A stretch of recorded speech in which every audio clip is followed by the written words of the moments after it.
So thank you, Jelte. Again, a warm welcome on behalf of EBN, but also on behalf of everybody speaking here today. We really would like the Carbon Storage Dialogues to be a platform for the sector, and that is not only the storage side, let's say, but also the emitters, people who are involved in regulation, but also people who see carbon storage in a broader spectrum of decarbonization and the changes that basically the whole industry in Northwest Europe will be faced with because of climate change. So I think we will continue to put emphasis on that, and that's also why we assembled this program today as we are, and we would like to give you that broad content for as much as possible. So the first Carbon Storage Dialogues, we spoke a lot about the technical side of storing CO2 in depleted gas fields. For those of you who are there, for those of you not there, I see also some people taking pictures. We will make the content available for you through our website, so later on you can download the presentations or watch the videos back. But what we see when we are developing these projects and when we are thinking about that new industry that has to see light, so to say, that new industry that is evolving, a lot of the discussions we're having are also about the commercial side, the profitability, and actually how is this market going to develop and how are these businesses going to grow. And we felt, even though there are still some uncertainties, it's important for the second Carbon Storage Dialogues to shed some light on that, because in the end, we have to invest in these projects, we have to build these assets, we have to operate them, and that has to be a sustainable business, and that is as much as important as everything we do around technical safety and operational part of developing the sector. So that's why we chose the topic for today. I will share a little bit about the market side, some things on the Dutch perspective in terms of how much storage capacity we have, what we see in terms of the catchment area of CO2, which is likely to be connected or feasible to be connected to Dutch offshore storage gas fields, and then also some things about what we see with the ATS price, what we see on tariff developments, as far as we can say something about that now, and challenges and opportunities. So this is an overview of what the Dutch CCS sector is working on today. There's two large projects, as you know. There's the Portos project, which is what we call the pilot project for CCS in the Netherlands, from Rotterdam, 24 kilometers offshore, to the P18 fields, currently operated by TAQA. And then there's the Aramis project. Very pleased that the team of Aramis is also present here today, and Alexander will share a lot more about Aramis after the first break. The project that will connect multiple stores to multiple emitters. And I think what you see here is that we have a first pilot project where some of the infrastructure will be developed in the Port of Rotterdam, which will enable part of the landside infrastructure to be developed, and then with the Aramis offshore pipeline, which is 224 kilometers basically northwest, will enable basically a large scale-up of this industry where multiple stores can connect. And then furthermore, because there will be a terminal built in the Port of Rotterdam, the catchment or basically the buffering of CO2 in the Rotterdam port area will enable the whole value chain to be developed. But there's something else. I mean, these are all projects that we have in the books or projects that are being planned, but they are not yet realized. And we know from speaking to a lot of industries that's also a concern, because everything is linked to each other.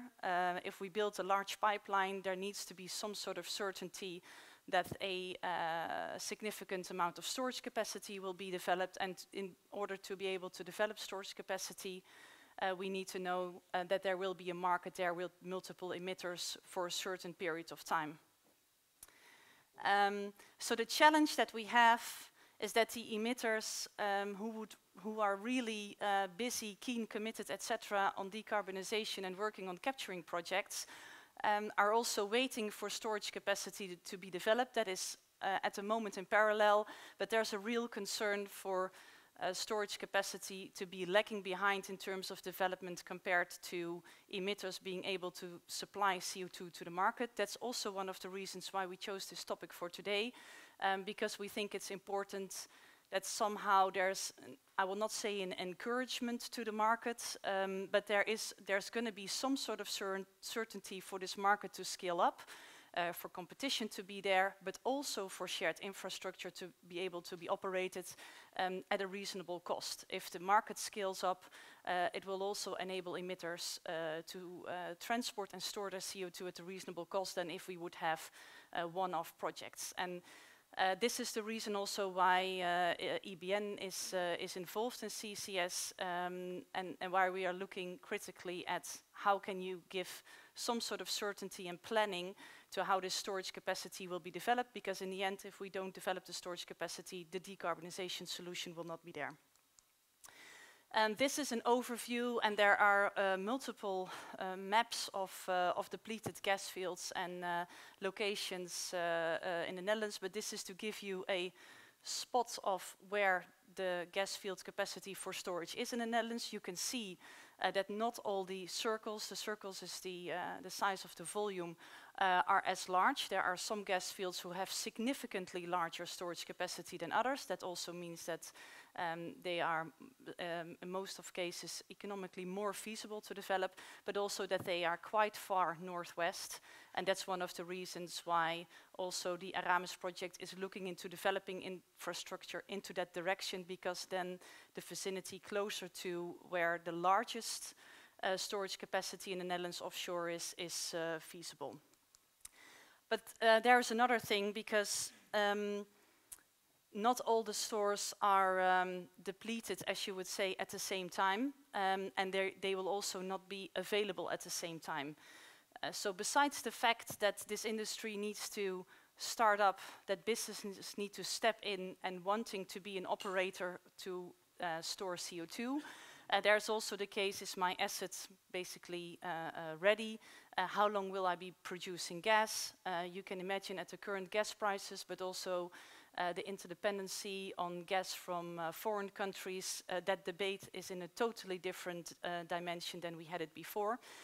So even though we have a lot of capacity available in the Dutch offshore gas fields, they are not going to be available one day to the other, and they're not all owned by the same operator. So there is going to be a skilled development of these stores being available to redevelop to store CO2 in a certain point in time, whilst emitters are also planning to deliver their CO2 at a certain point in time. And I think that's one of the the most difficult parts of starting up this industry, that there's quite some interdependencies between the two. And this is also the reason why we really feel that needs to be a dialogue. You need to find the balance between when are you able to deliver your CO2, what is going to be the pace, where's the volumes, where are the volumes coming from, what is the expectation of infrastructure to be there, and is there then a possibility of also having a commercial commitment between industries and store operators. And then the second thing is about the injectivity. The reason to show this is because it's a very important part of starting up stores. Because of the pressure difference between transporting CO2, the behavior of CO2 as a gas, and the pressure in the gas fields, which is different for each gas field, different for all of the orange bubbles that I showed you a few slides before. The injectivity is not linear. So it is also not the case that when a gas field is available, we sort of turn up the tap and we can increase the volume as the emitters will sort of supply it. So there's a lot of technical discussions and also a lot of technical explanations between service providers, as you would say, for transport and storage, and emitters as clients on how this is going to work, and actually when can you expect your solution to be ready for you and working for you. Here I'm showing you an overview of what we feel is the catchment area. For the Netherlands, most of it is known. A lot of this information is in the public domain. Not all the CO2 that is emitted by industries, and then it is not only chemical, petrochemical, or any heavy industry as we would label it, but also from power stations, is available to store. Emitters need to make quite significant investments to catch the CO2 and to make it available for storage and transport in most cases, especially when they have a larger distance to the port of Rotterdam. But here you can see what CO2 is emitted by the industry and what is available for storage in the Netherlands as well as in our neighboring countries, and especially Belgium and the west of Germany are looking at the Netherlands to be able to be connected and to find a solution for their CO2 emissions. We are working on sizing the market, or at least having a view on the size of the market. What you see here, these bubbles are again represent stores or depleted gas fields, you could say storage space, and where they are in terms of development. In the end, every store that needs the development, I mentioned it before, but I will mention it again, needs a financial decision to invest in. It needs to be a store, it needs to be a project that is sustainable before we can operate it. And it will go through many stages, as you would normally do when you make an investment decision, also in the industries where you are most likely working in. So on the edge of the blue and the green side, you see Porthos. You see a lot of stores sort of entering the funnel. This represents 506 megaton. If you look at the study that EBN and TNO did in 2017, we estimate that the storage capacity is 1700 megaton in the Netherlands, so this is only a part of it. But we can also know that probably for all the bubbles that we see here, or all the balls that you see here, not everything will reach a final investment decision. So we need to have vicinity on the funnel. That is also because everybody who is involved here has some dependency with each other. If you have a contract with your emitter as store operator, and there might be something happening with your store, or your injectivity is lower, but the emitter will still supply the same amount, it's important that that CO2 can be stored somewhere else. That's only possible if there is some sort of level of transparency and openness about the maturity of your projects, about the resilience. How do you look at risks? How do you look at your business case? And that's what we're trying to stimulate, and also what we feel that is very important to reach that large-scale solution.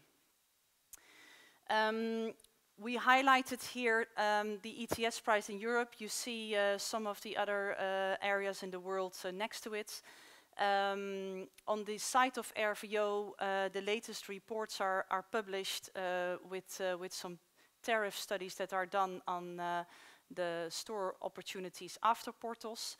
The expectation is for the ETS price to go towards 100 euros.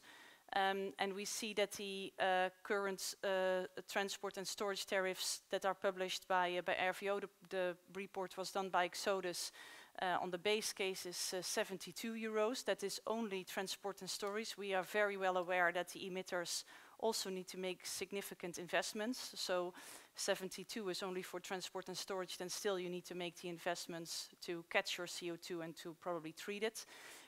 But it does mean that there is going to be a very good view on the economics of storing your CO2 for a certain point in time from an emitter perspective, which helps all the operators that are looking into whether am I going to develop business in storing CO2, yes or no, supports that debate. So why are we talking about asset transfer? We called it asset transfer because all these assets are currently operated. They're operated to produce gas, but they will be transferring to another type of business. It's a different business model. You're storing a product of a client instead of supplying something to the market. That market is organized differently. The pricing is organized differently. There's a different treat of customer care. You also find yourselves talking to different clients. clients that might be your competitor or might not be your competitor, might be your partner. But in terms of providing them a solution, it's a very different business than what most of the storage operators have been doing so far. And if I look at out of it from the perspective of the infrastructure that needs to be built, there actually you would like to connect the two. You would like to create a market between the store operators and the emitters, but there are a lot of interdependencies in that value chain where asset transfer is a very important part. And we think it's something that needs a debate, but we also think that as soon as, and the better that there is clarity on risks, upsides and downsides of what's happening in that asset transfer, the better, because we can give more certainty to emitters that this market will definitely grow. And for the storage operators, it gives a lot more business certainty in terms of taking investment decisions. So this is broadly the process of reusing infrastructure for storing CO2. This is a visual where you see that first you use the gas field with adjacent infrastructure. Not in all cases all the infrastructure can be reused. In some cases there's new infrastructure needed, especially if there's long-term storage, more than 15 plus years. And then after the field is filled up, or at least the process of storing CO2 is done, there is a monitoring phase. But we also put mothballing as a second phase. We also anticipate, in terms of a timing issue between CO2 available by emitters and operators being able to reuse their infrastructure or taking a business decision to start as an operator for storing CO2, we might have storage fields that are temporarily unused, but in the future very well suitable for using CO2 storage. So that's definitely something that we take into account. It also has a lot to do with the geology of the fields, the proximity to infrastructure. So this is how we see that process on broad terms could look like. But there are a few challenges, as I already mentioned. We put in a graph here of an estimate of capital expenditure cost for store development set out against the amount of stored CO2. But capital expenditure is also a challenge because of rising prices, unpredictability. We only have one pilot project at the moment, and there's still, in terms of how do you approach this investment decision, how do you price in risks, what kind of concepts do you use? Do you reuse your infrastructure, not reuse your infrastructure? Those are all factors that impact the capital expenditure. So there's still also a lot of uncertainty about capital expenditure. Then there are challenges on injectivity. We've not done it at this scale. Porthos is going to be the first project, however, in gaseous phase. When the Aramis stores are developed, it will be in a liquid phase. So there is still some uncertainty for that startup phase, what that will look like, and that also has an impact on how you build your business case and how you make this investment decision. Then there are obviously challenges around installation integrity. I already mentioned that. Can you reuse your facility or not? Is it the right decision in the long term? There's a lot of work done already, not only in the Netherlands, but also in other CO2 projects internationally. And there's a lot of knowledge sharing there. And I think it's very important that we continue to do that, and also that we encourage the sector to do that. And we see that in various platforms where concepts are shared. I already mentioned different customer care and service. I think that is something that is sometimes overlooked. But the pressure on the whole industry to decarbonize is very high, especially also on the emitter side. So that means that interaction is very different. And it's very important to place yourself in the shoes of these emitters. Some of them have huge volumes to be stored. And for them it's also a very new market. And some of them have maybe inside knowledge in terms of offshore oil and gas operations, but some of them have absolutely none. And how do you bridge that gap? I'm going to the last slide, second last slide. There are definitely opportunities. This is an opportunity from the perspective, you could say, from the operators to store CO2, but we also really feel that the Netherlands, and I think this is said many times, because of our proximity, because of the infrastructure that's already available, CCS is really a good opportunity to decarbonize parts of the industries in Northwest Europe. And we hope and feel that that should also be an encouragement to start developing storage capacity. So then, to close off, I think what we feel what to do, Jelte mentioned it already a little bit, we feel there's quite a few important things. It's really important to recognize bottlenecks. There are quite some bottlenecks. They're not all easily solvable. There might be things that we can solve on the short term or on the long term. But it's really important that we recognize them and that they are going to be on the table. And then I think secondly, it's very important that we acknowledge everyone who needs to be involved in this. Especially when I look at developing that larger value chain from the emitter. There's shipping, there's a liquid terminal needed or not. In case of portals, there is only a pipeline backbone from the emitters to the storage fields. But everybody is contributing to that solution. There is knowledge build-up, obviously, there's expertise available, and it's really important to acknowledge that and not to exclude anyone from that dialogue. It will not happen if anybody is, let's say, not invited. And I think lastly, Jelte already mentioned a card game. I put a picture of a puzzle here. It's a puzzle. The pieces are there. It's not quite clear how the puzzle will be laid out. But I think we have everything here. We have a lot of international companies in the Netherlands. We have a lot of expertise. We have companies that have been involved in CCS before. We have a launching customer base that's very important for this industry. Otherwise, it's very difficult to develop a large-scale industry. So we feel that that needs to be applied.